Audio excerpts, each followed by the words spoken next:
Okay, am I audible? Yes, sir. हाँ sir.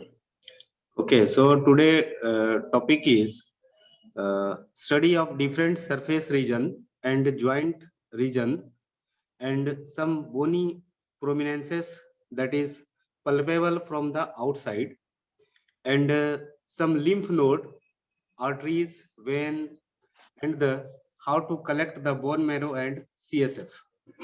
Okay, so today class is based on the practically aspect. So on the surface region of the body, you will see what are the different surface region, what are the different surface region in the body.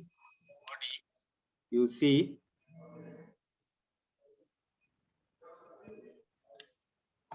in head region you will find frontal region, temporal region, facial region, knuckle region, parotid region, maxillary region, mandibular region. You see in this picture here, this is the head region. In head region, you see just in front of this frontal bone, we are calling this frontal region. So this is the frontal region. This is the frontal region, and just lateral aspect of this frontal bone, this region is we called temporal region. Okay, so this frontal one is the frontal region, then here is the temporal region, and here in facial region, in face, this is called the facial region. Okay, here you see in the vertebral column, name indicating here, cervical region, thoracic region, lumbar region, sacral region, caudal region. You see this is the paralumbar fossa, tail region, and here is the abdominal region. You see here, as I told you, here this is the frontal bone. This one is the frontal bone. We will discuss later. This frontal bone, structures of the frontal bone. So this frontal bone is comes under the frontal region. So this region we called the frontal region. Here this is the temporal region. You see just lateral aspect of the frontal bone. This is the temporal region. This one is the temporal region. Okay, here in facial region, this is the facial region. This one facial region. So this is the face region. Here you see this is the mandible bone. So this is called the mandibular region. Mandibular region. You see here also some regions. Back region, pelvic region. Here this is the temporal region. This is the temporal region. This is the orbital region. This one is the orbital region. Here is the mandibular region. Here is the flank region. Flank region. This one is the thigh region, udder region. So these are the different body regions. Same thing here also you see in horse. Here, this is the dorsal cervical region. This one is the dorsal part. So this is the dorsal cervical region. Here is the ventral cervical region. Here is the lateral one is the lateral cervical region. Here, this is the scapular region, or you can say shoulder region. This is the shoulder region. Here, this is the cranial abdominal region. This is the lumbar region. Here is the paralumbar fossa. This is the paralumbar fossa. This one. Here, this is the sacral region. This is the caudal region. So this is the different region in the horse. Here, same thing also. You see, this is the crop region, loin region, back region. So this entire thing is called the back and loin region. Here, the maximum points of the shoulder regions, that is the called the withers. Here is the neck region. Here is the forehead region. So these are the different regions. As I told you, here in neck region, that is the dorsal cervical region, lateral cervical region, ventral cervical region, prescapular region.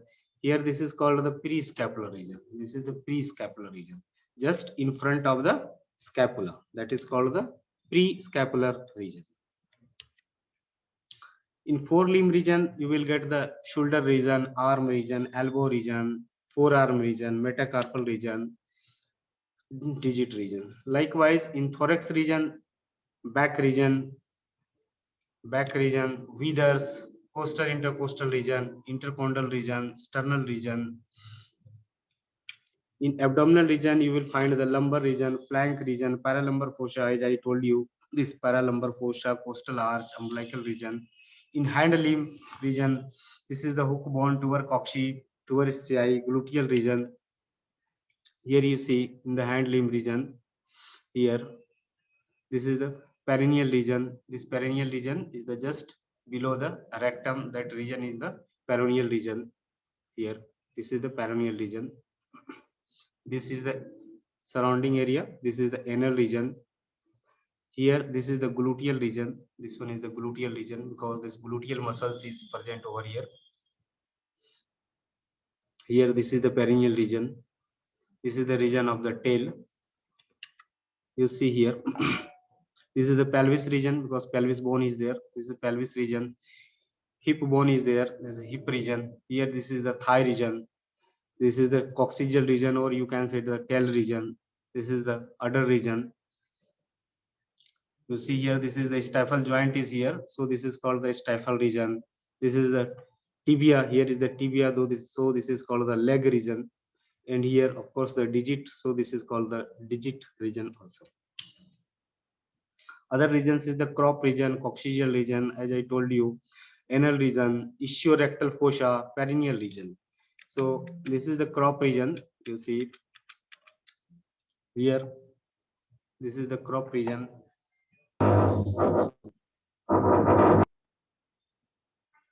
Class चल रहा है बाद में. हाँ हाँ.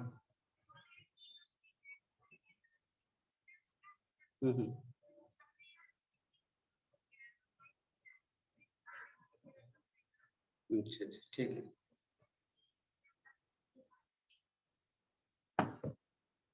Okay. So this is the crop region.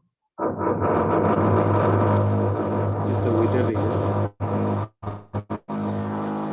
Crop region, coccygeal region that form the tail, anal region, I told you anal region, ischiorectal fossa. What is the ischiorectal fossa? Yes. This is the one fossa like structures here, depressed area just below the ischium bone. This is the ischium. This is the ischial bone. Just below the ischium, and depression is there. So this is called the rectal fossa. This is called the rectal fossa.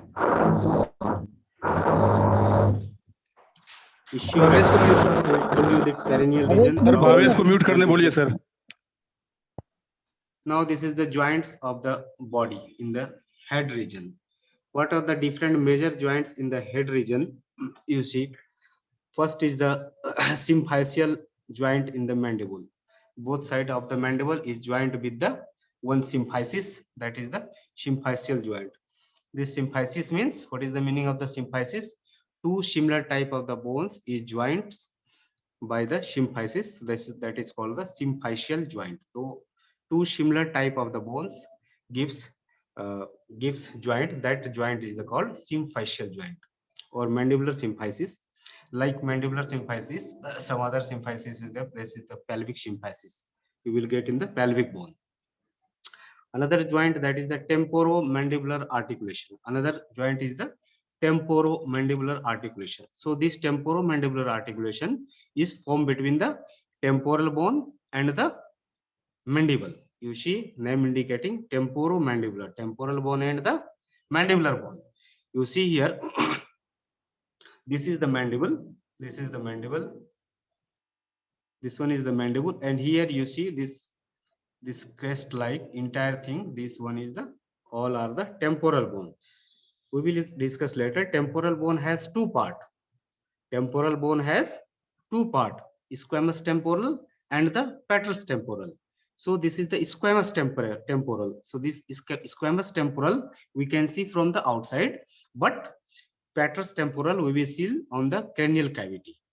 So this all part of the temporal bone is called squamous temporal. This is the zygomatic process of the temporal bone.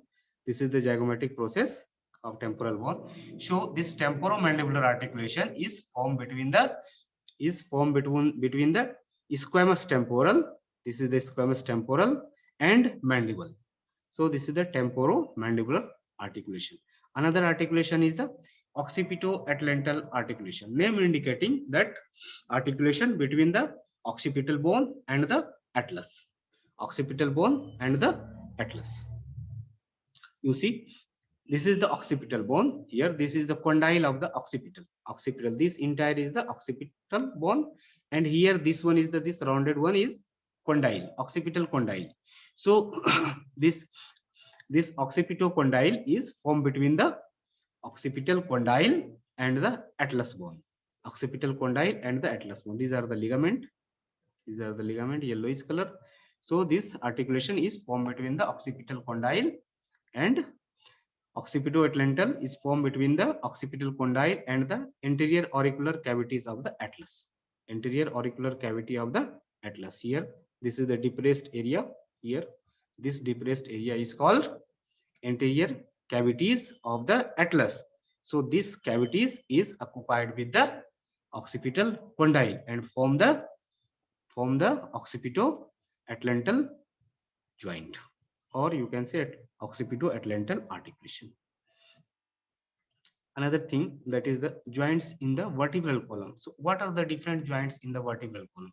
Because all vertebral column has the similar type of the joints, because all are the vertebrae. So here two types of the articulation you will find. In the vertebral column, you will find the two type of the articulation. That is, the one is the intercentral articulation, and another one is interneural articulation. So what is the intercentral articulation? Intercentral articulation, this articulation is formed between the body of vertebrae. It formed between the body of the vertebrae. And interneural articulation is called, it formed between the articular process of the adjacent vertebrae. You see here, this is the median section. In median section, you see this is the body of the vertebrae. These are the body of the vertebrae. This is the body of the vertebrae. Here, this is the articular process of the body. Articular process of the vertebrae. So here, this articulation between the articular process, this is called the interneural articulation. So you see, this is the ligament. So this articulation is called the interneural articulation. Interneural articulation is the articulation that form between the articular process of the vertebrae. Whereas intercentral articulation is formed between the body of the vertebrae and with the help of the intervertebral disc. You see here in center portion, some disc-like structure is there. Disc-like cartilaginous structure is there. This is called the intervertebral disc. So this intercentral articulation is formed between the body of the adjacent vertebrae with the help of intervertebral disc. So these are the intervertebral disc. Between the body of the two adjacent vertebrae, you will find the intervertebral disc. You see, this is the intervertebral disc. So this intervertebral disc has the two part. One is the central part and the peripheral part. This central part is called the pulpinucleus, or you can say nucleus pulposus. This central part is called the nucleus pulposus, and this peripheral part is the annulus nucleus, or you can say fibril ring. This is the annulus nucleus. Here is the nucleus pulposus. So this is the intervertebral disc. Where intervertebral disc you will find the intervertebral disc between the body of the vertebral column. So another joints in the thorax region. In thorax region, you will get the costocentral articulation, costotransverse articulation, that is the part of the costovertebral articulation. Name indicating this costo means something is related with the ribs. Something is related with ribs. And vertebral, name indicating that is the vertebral column. So this costovertebral articulation has two parts, costocentral articulation and the transverse articulation. You see, costocentral articulation is formed between the head of the ribs and the capitular facets of the adjacent thoracic vertebrae. You see here, here this is the ribs, this is the head, or you can say the proximal part of the ribs. This is the proximal part of the ribs. Here in proximal part of the ribs, you see this oval area. This is the head of the ribs. This is the head of ribs. This one is the head of ribs. And here you see this is the capitular process of the ribs. This one. So costo central articulation is formed between the head of the ribs and capitular facets of the vertebrae. Capitular facets of the vertebrae. So one articulation, that is the costocentral articulation. This is the costocentral articulation, and here this is the costotransverse articulation. Here this is the costotransverse articulation. This one is costotransverse articulation, and here this is the costocentral articulation. Okay. So this costotransverse articulation is formed between the transverse process of the thoracic vertebrae and tubercular facets of the ribs. Here this is the tubercular facet of the ribs, and here this is the transverse process of the vertebrae. So this costotransverse articular process formed between the transverse process of the vertebrae and articular process of the ribs. So this is the two articulation of the ribs. Another thing is the costochondral articulation. This name also indicating costo means ribs and condyle means cartilage. So costochondral articulation, you see here, this is the ribs, this is the ribs, and here this is the costal cartilage. This is the costal cartilage. So costochondral articulation is formed between the, this one is the costochondral articulation. So costochondral articulation is formed between the ventral end of the ribs, between the ventral end of the ribs and costal cartilage. Ventral aspect of the ribs and costal cartilage. So this is the costochondral articulation. Another articulation is the chondrosternal articulation. This articulation is formed between the sternal ribs and articular facets of the sternum. Here this is the costal cartilage. This costal cartilage is the also called the sternal ribs. So this articulation is formed between the, this is the sternum, and here is the costal cartilage. So this articulation, this articulation, this one, this articulation, this articulation, these all articulation are the called chondrosternal articulation. Another articulation is the sternal articulation. Another articulation is the sternal articulation. You see here, this is the sternum. This is the sternum. This sternum consists of several sterniviri. So this smaller area, oval or circular area, this is all are the sterniviri. So between these two sterniviri, one articulation is the form. This one is the sternal articulation. This one is the sternal articulation. Is it clear? This is the sternal articulation. Okay. Next is the joints of the forelimb. You know very well what are the different joints. Shoulder joints. This is the shoulder joints, elbow joint, carpal joints, and fetlock pastern coffin.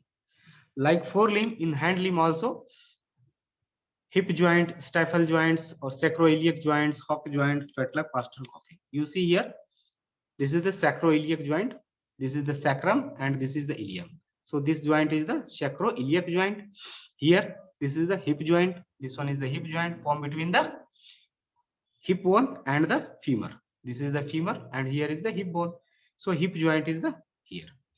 Another is the stifle joint. Here is the stifle joint is formed between the femur and the tibia. Femur and tibia. Another joint is the hock joint. Hock joint is formed between the tibia and metatarsal. This is the tibia and this is the metatarsal. And remaining is the same, that is the fetlock pastern coffin, like forelimb. Okay. So some bony prominence, that are the, we can easily palpable from the outside of the body. That is the in head region you will find the crest, frontal crest, facial tuberosity, zygomatic arch, rim of the orbit, nasal bone, angle of mandible, horizontal ramus of the mandible. You see here in the picture. You see here. This is the angle of the mandible here. This angle part. This is the angle of the mandible. We will discuss later. This horizontal, this mandible has two parts. You see this one. This horizontal part is called the horizontal ramus, and this vertical part is called the vertical ramus. So this is the angle of mandible. Here is the vertical ramus of the mandible. Here is the horizontal ramus of the mandible. Here is the you see here one crest. You see here tuberosity. One bony elevation here at this point. One bony elevation, that is the facial tuberosity. This is the facial tuberosity. You see this one is the facial tuberosity. This is the facial tuberosity. Another thing, zygomatic arch. I told you here, this is zygomatic arch. This is zygomatic arch. Here, this is the orbital region. Here, this is the temporal part of the temporal. You see this one. This is the some depressed or fossa type structure. This is nothing. This is the temporal fossa. This one is the temporal fossa. This temporomandibular articulation. I told you this temporomandibular articulation is formed in the temporal fossa. This one is the temporal fossa. This temporal fossa is filled with some fatty substances. Another thing is the nasal bone. You see this one is the nasal bone here. This one is the nasal bone. Nasal bone. I told you angle of mandible, horizontal ramus. In vertebral column, you will see the wing of the atlas, transverse process of cervical vertebrae, thoracic spines. You see, this is the wing of the atlas. This one is the atlas, and here this lateral one is the wing of the atlas. This is the wing of the atlas. These all are the cervical vertebrae. These are the thoracic spines. These are the thoracic spines. These are the lumbar spines. These are the lumbar spines. Transverse process. This one is the transverse process of the lumbar. Here is the sacrum, sacral region, and just lateral to the one crest-like area in the sacrum. This is the sacral crest. So this is the sacral crest. This one lateral part. This is the sacral crest. This is the tail region that formed by the coccygeal vertebrae, or you can say this coccygeal region. Okay. So these things are the vertebral columns. Another things. So you see in the forelimb region. In forelimb region, what you will found scapular spine, acromion process, point of elbow, styloid process, accessory carpal, medial and lateral metacarpal. You see here. In forelimb, you see here. In forelimb, this is the scapular spine. These are the scapular spine. So this scapular spine is terminated as one process here, lowermost part. This is the acromion process. We will discuss detail in the osteology classes. This is the acromion process. Here is the scapular spine. Okay. Here, this is the point of elbow. This one is the point of elbow. This is the elbow joint. Here is the point of elbow. Okay. Another thing, in forelimb region, styloid process of the ulna. What is the styloid process of the ulna? You see, ulna. Here, this is the styloid process of the ulna. Here, this is the ulna. This entire is the radius in ulna. This posterior one is this is the ulna. So here, lowermost part, this one is the styloid process of the ulna. This one is the styloid process of ulna. Okay. Likewise, in hand limb region, you will find the external angle of the ilium, internal angle of the ilium, tuberous chi, patella, tibial tuberosity, medial surface of the tibia, point of hook, these things. You see in the here. You see, this one is this one. This is the external angle of the ilium. This entire is the ilium. This entire part is the ilium. So this tubercocci consists of three bones: ilium, ischium, pubis. Here only ilium is visible. Ischium is the here. This is the part of the ischium, and pubis is here in the ventrally. Pubis is situated here ventrally. So this is the external angle of the ilium. So this outer one is the external angle of the ilium. Here is the internal angle of the ilium. So this internal angle of the ilium form the tubercocci. This is the tubercocci. This is the tubercocci. Here, this is the patella. This is the patella. Here is the tibia. This is the anterior face of the tibia, posterior face of the tibia. Here is the point of the hock. This is the hock joint. This is the hock joint, and here this is the point of hock. So point of hock is this bone is called the tuberculosis. This is the tuberculosis. So hock point is formed by the tuberculosis. This one is the tuberculosis. Okay, so this is the part of the hand limb. After this, we have some palpable lymph node. Palpable lymph node. Superficially, we can see the lymph node, size of the lymph node. Either it is normal size or in large size. So this importance of this superficial lymph node is they are useful in the diagnosis of the certain diseases like theileriosis. Theileriosis is a disease condition in which the lymph node becomes very enlarged.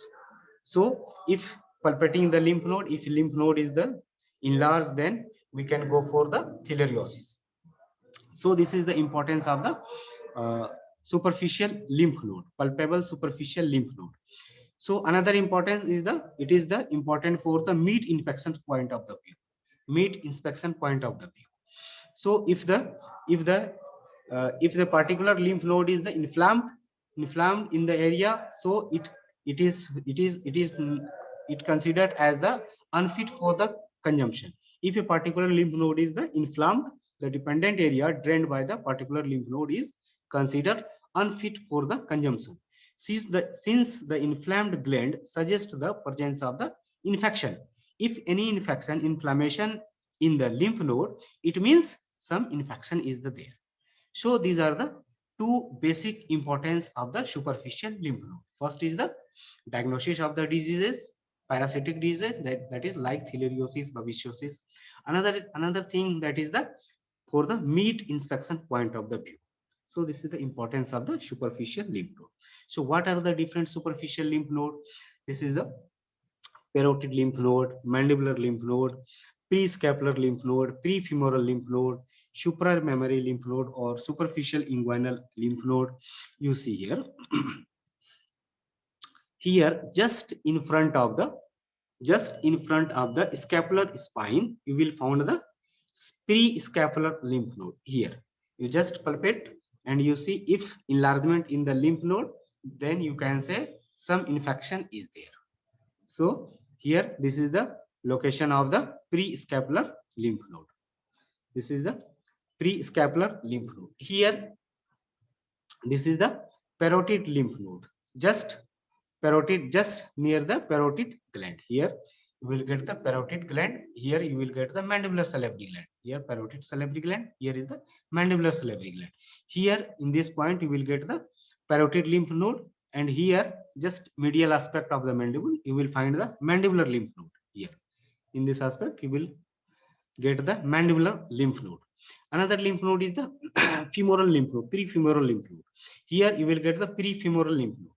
Here at this point, prefemoral lymph node. Here you will find the supramammary lymph node. So these are the some important superficial lymph node. I told you parotid lymph node. I told you posterior portion of the masseter muscles. Here in cheek region, one masseter muscles is there. Just behind the masseter muscles, you will get the parotid lymph node. Here in the mandible region, just medial aspect of the mandible, you will find the mandibular lymph node. Prescapular lymph node, I told you, in the anterior border of the supraspinatus, just a few centimeters above the shoulder joint. Prefemoral lymph node located in front, under cover the tensor fasciae lata. Prefemoral lymph node. Another is the mammary lymph node. I told you mammary lymph node situated on the posterior border of the mammary gland. Situated on the posterior border of the mammary gland. In case of the male, that is on the neck of the scrotum. So these are the some superficial lymph node. Likewise, another thing that is the some palpable arteries and the some palpable surface vein. What are the importance of that arteries and the vein? Palpable arteries. With the palpable arteries, we are using to take the pulse. From the palpable arteries, we used to take the pulse. So in case of the cattle, we used to take pulse from the ventral coccygeal artery. Ventral coccygeal artery. In horse, external maxillary artery. Sheep, goat, and dog, you will get the femoral artery. Here you see, so this ventral coccygeal artery is situated just ventral aspect of the tail. If you will get your finger on the ventral aspect of the tail, then you will find the some pulsation. So you can take the pulsation easily from the ventral aspect of the tail near the base of the tail. Likewise, in case of the horse, just medial aspect of the mandible, you will get some pulsation. So some pulsation, and you can feel the pulse. So in case of the horse, we are using external maxillary artery to take the pulse. In case of the cattle, we are using the ventral coccygeal artery to take the pulse. Likewise, in sheep, goat, and the dog, we are using femoral artery. Femoral artery is present on the femoral canal. That femoral canal, a femoral canal you will find on the medial aspect of the thigh. Medial aspect of the thigh. So these are the location of the palpebral arteries. As I told you, ventral coccygeal artery you can feel on the ventral aspect of the base of the tail. External maxillary artery you can feel on the medial surface of the vertical ramus of the mandible. Likewise, facial artery you can also find some pulsation in the facial artery also, median artery also, femoral artery. Another thing is the vein. What are the different surface veins? So what are the different importance of this vein? With the help of the veins, we can use the blood transfusion, we can use in the IV injection, we can use for the collection of blood samples. So with the help of the surface vein, we can do the blood transfusion. We are using in the IV injection. We are helping the some collection of the blood samples. So in case of the cattle, external jugular vein is the located in the jugular flow, that is the surface vein, and very large, and the have the large thick diameter. So we can easily palpate the jugular vein, and we can easily transfuse the blood, and easily get the IV injection, and also the collect the blood samples. Okay, here you see this is the neck region. In neck region you will find the external jugular vein. You see this arrow area, this is the external jugular vein. This is the external jugular vein. Some raised area, this is the external jugular vein. Here in case of the pig, you see this is the ear vein. This is the ear vein. You just prick and collect the blood. This is the ear vein. Likewise, here in case of the dog, here this is the cephalic vein. This is the cephalic vein. This is the cephalic vein. Here this is subcutaneous abdominal. Sir PUBG खेल रहा है.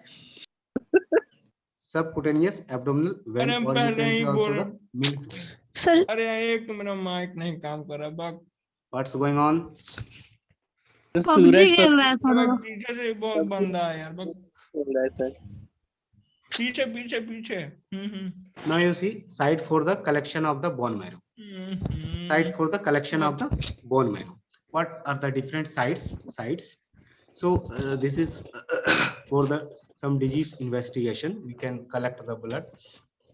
In case of the cattle, horse, sheep, goat, we can collect the bone marrow from the ribs, tubercocci, iliac crest, vertebral spine. You see here.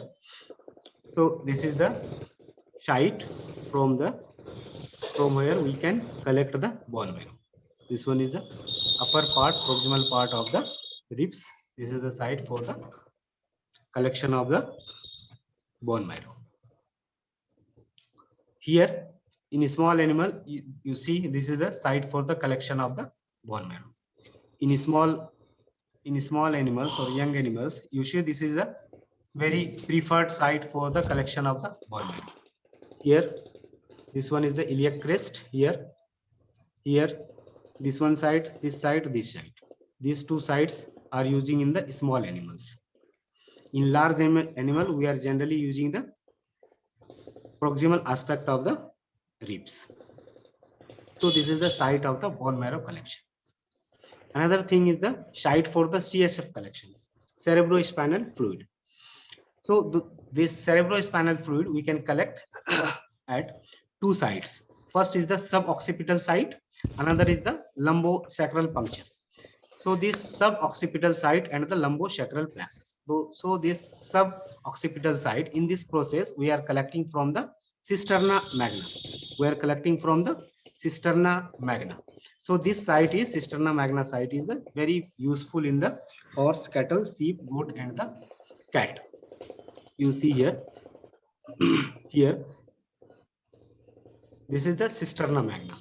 This cisterna magna, from the cisterna magna, we can collect the CSF, cerebrospinal fluid.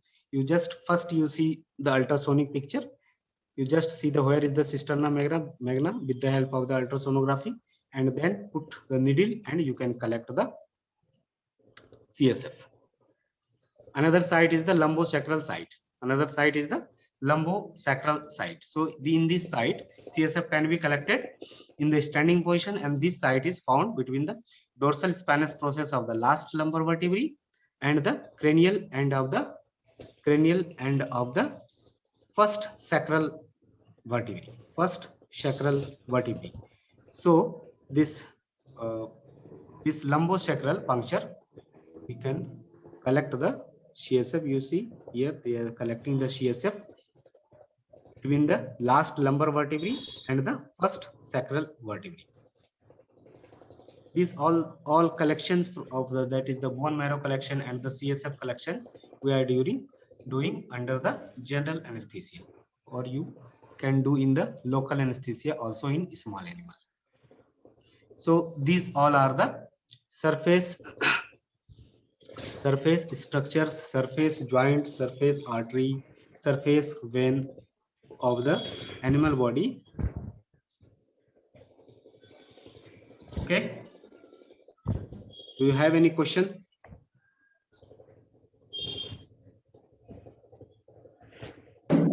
No, sir. So next class onward, you are coming in offline mode. Okay. Yes, sir. So, okay.